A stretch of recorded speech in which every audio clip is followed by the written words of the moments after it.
ओम शांति।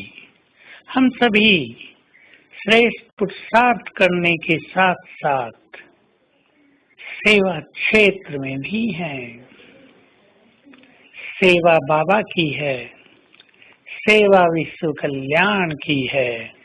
बिल्कुल स्पष्ट है, विश्व कल्याण वही कर सकते हैं जिन्होंने स्वयं का कल्याण किया हो। दूसरों को पवित्र वही बना सकते हैं जिन्होंने स्वयं में पवित्रता की शक्ति धारण की हो। दूसरों को भगवान से वही मिला सकते हैं जो रोज उससे मिलन का श्रेष्ठ अनुभव करते हों, जो उसके मिलन में रहते हों। दूसरों पर अपनी वाणी का प्रभाव वही डाल सकते हैं जो आत्मिक भाव में और श्रेष्ठ स्वमान में रहते हों। तो हम सेवा करें, लेकिन सेवा स्वरूप न बन जाएं।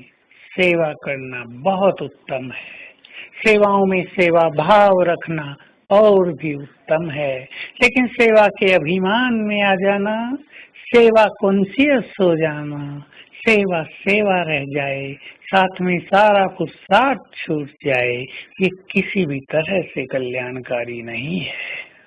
तो जो सेवाओं में व्यस्त हैं, उन्हें सेवाओं की व्यस्तता के साथ साथ ज्ञान और योग को भी उसमें शामिल रखना चाहिए। बहुत हल्के रहकर सेवा करेंगे, निमित्त भाव से सेवा करेंगे।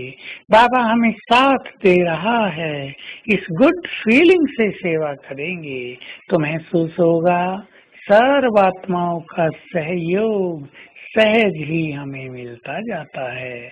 जहाँ सहयोग की जरूरत पड़ती है, हमें सहज ही सहयोग प्राप्त होता है। चाहे तन का सहयोग हो, चाहे धन का सहयोग हो, चाहे हिम्मत उत्साह बढ़ने का सहयोग हो। अपना भी सहयोग रखें, उमंग उत्साह बढ़ाने का, और दूसरों को भी सहयोग दें, उन्हें उमंग उत्साह में रखने का।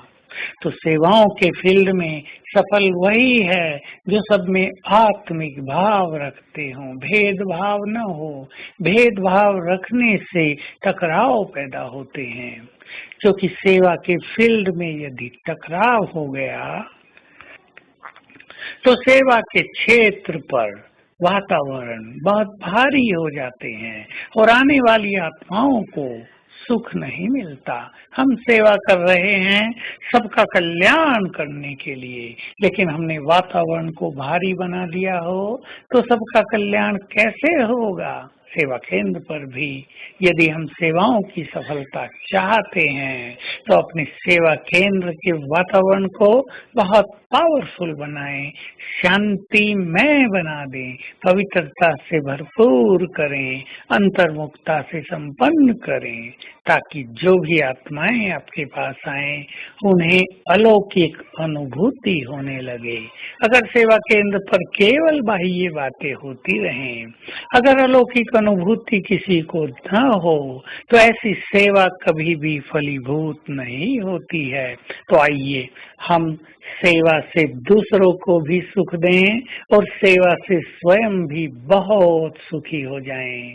अपनी सेवाओं से दूसरों को भी बल प्रदान करें और हमारी सेवाएं हमें भी बहुत बल दें।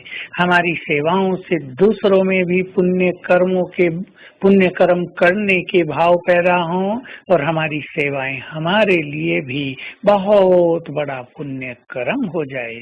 अगर हमारी स्थिति श्रेष्ठ है, अगर हम टकराव से मुक्त हैं, अगर हम अपनी टीम को उमंग उत्साह में रखते हैं, तो हमारा पुण्य बहुत बढ़ता जाता है। लेकिन टीम में हमारे द्वारा किसी को डिस्टरबेंस होता है, हमारे द्वारा कोई बाबा से दूर चला जाता है, हमारा व्यवहार किसी को भगवान के समीप नहीं आने देता, किसी का योग नष्ट कर देता है, तो ये सेवा नहीं, सेवाओं में डिस्टरबेंस होता है। इससे सेवा करने वालों को सुख नहीं मिलता, बल्कि उनका अहम ही बढ़ता है, जो हर तरह से हितकर है। तो आइए आज सारा दिन अपनी सेवाओं का स्वाद चखते रहें और सेवा करते रहें, विश्व को सकाश देने की, सभी आत्माओं को सुख शांति प्रदान करने की। तो मैं मास्टर सर्वशक्तिवान, मास्टर दुख हरता सुख करता, ग्लोब के ऊपर विराजमान हूँ और मुझसे चारों ओर शक्तियों की किरणें फैल रही हैं, सभी के दुख हर रही हैं। ये अभ्यास आज सारा दिन करेंगे। ओम शांति।